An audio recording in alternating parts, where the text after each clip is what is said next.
Pitas tayo ng blueberries. Ang prutas na may pinakamataas na antioxidants. Blueberry picking season na kasi dito sa amin sa Canada. Kaya tara, sama ka. Nga ba? Ang tamis. Food trip. Limited. Hindi yun na-pick. Pipitas ka, hindi mo kailangan na isa-isa kasi pwede ka kumuha ng bunch tapos bunot. Ayan, no? Ayan, ang dami na agad, oh. Kuha ka pala, ang blueberry pala, good for your tummy daw. Kaya nga. Tapos antioxidant. Antioxidant nga siya kasi blueberry. Ay, Yeah. kasi mga berry high in antioxidant. Antioxidant is parang yung nagpapalakas sa pang-fight ng mga sakit. Alam mo ba, maliit tong prutas na to pero isa to sa pinaka-nutrient dense na pagkain sa planeta. Kaya tinawag na superfood to. Pero bago ang lahat, balikan natin ang simula ng adventure namin ni Jam. Kung saan inabutan kami ng hailstorm sa daan sa biyahe namin papunta sa Abbotsford. On the way kami ngayon papuntang Vancouver and biglang umulan ng malakas, bigla na lang may mga bato na, yung pala hail na. Ay siya, ganito kalaki. Simula pa lang ang summer season dito sa amin at sa tuwing bumabagsak nga ang temperatura dito, nangyayari nga itong pagpatak ng batong yelo. Ano muna? Lalaki. Nag-drive na kami kasi medyo maliliit na lang. Pero malakas pa din ang ulan. Nakakatakot lang kanina kung tinuloy natin yung gano'n. Since nag-drive tayo, against tayo sa pwedeng makrack yung windshield. Ayan, humupa na yung ulan. Makikita nyo, sunny na. On the way nga, natuklasan pa namin tong nagsisimula pa lang na forest fire. Nasusunog. Ginabi na kami ng dating kaya namasyal na lang muna kami dito sa malapit sa pag-istayan Dito kami namin. ngayon sa Abbotsford. City siya, dito sa British Columbia. Malapit na sa Vancouver. Siguro mga 1 hour, 1 hour and a half from Vancouver. Tapos na-culture siya kami dito kasi puro Indiano.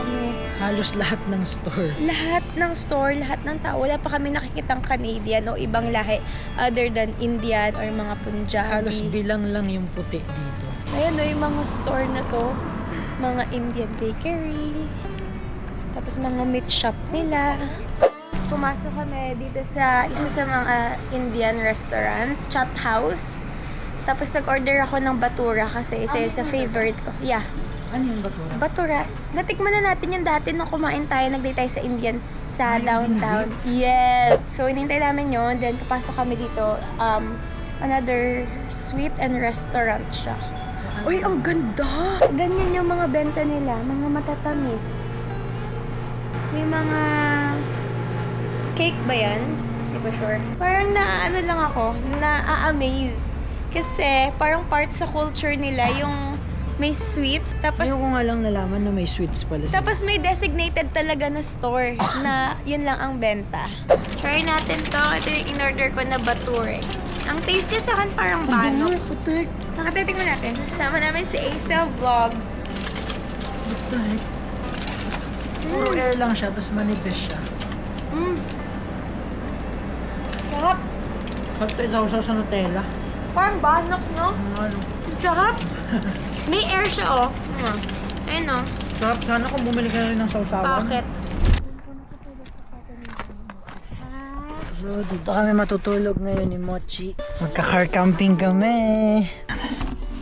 Ito yung one of the best investment. Ay, ilagay Gamit mo na dyan. gamit ko to. Dito kaya sa gitna, para pumatong ng ano. Ay, di ba love, you've been wanting to do car camp? Yeah, Eto magagawa ko na nga. Di ba sabi pa, love, kahit dyan lang ako sa labas. Pero ang gusto ko naman sana, yung gigising ako, may magandang view. Pero okay naman na to, pasimula. Lagi na, mahal ko. Good night na. Good night, love you. Love you. Love you more. Ang sarap. Tulog namin. Good morning. Good morning. Good morning sa inyo.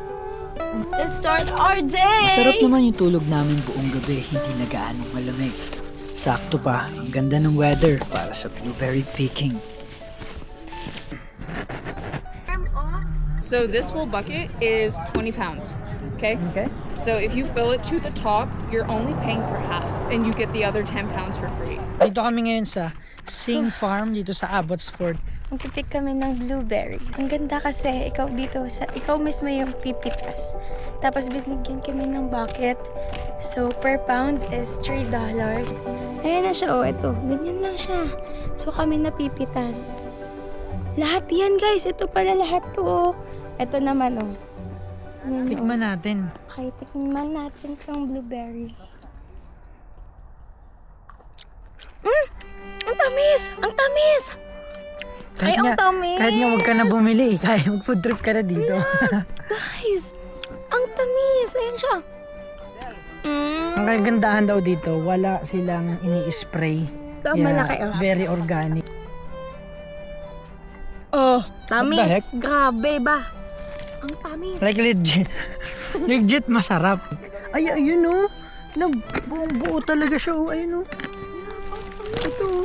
Ang dami oh. Wow! Isang buo. Pwede yung Kadalasan kasi mga kinakain kong blueberry, maasim. Dito matamis. Kuha na tayo. Kuha Ang tayo. tamis! Grabe ba? Guys, unlimited blueberries dito sa Abbotsford. Parang hindi naman ako isang Parang isang juice. Pipitas ka, hindi mo kailangan na isa-isa. Kasi pwede ka kumuha ng bunch tapos bunot. Ayan no, dami na agad oh. Kuha ka pala, ang blueberry pala, good for your tummy daw. Kaya nga. Tapos antioxidant. Antioxidant nga. Antioxidant is parang yung nagpapalakas sa'yo pang fight ng mga sakit. Ito labo, ang dami. Kuha ka nga lang, pitasin mo. Pitasin. Uy, ang guling. Welcome sa I wonder, tutubo ba ang blueberry sa Pinas? Hindi, sayang. Ito ang rich life ko, guys. Mamitas ng prutas. On a random day, no? Yeah. Hindi ako magpo-phone, hindi na ako magko-scroll, manonood ng mga walang kwentang reel. Iyain ko na lang, sabihin ko na lang, love, lalabas lang ako ha, mamimitas ako. Ito ang rich life ko. Tapos gagawin mo agad smoothie, ano? Hindi, gusto ko pie. Blueberry Oo nga, pie. blueberry Tapos pie. ipapamigay ko sa kapitbahay natin. Tapos yung kapitbahay natin sila Bill Gates. Cute! Guys, ito talaga ang gusto kong rich life. Yeah, ito ang rich life.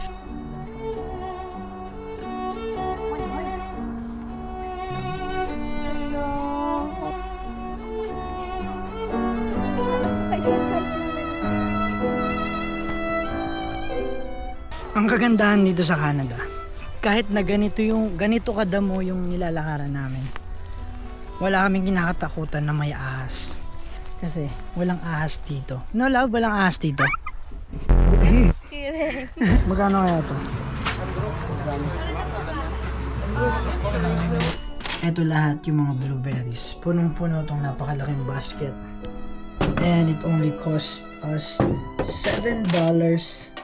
Murang-mura na. Okay na to.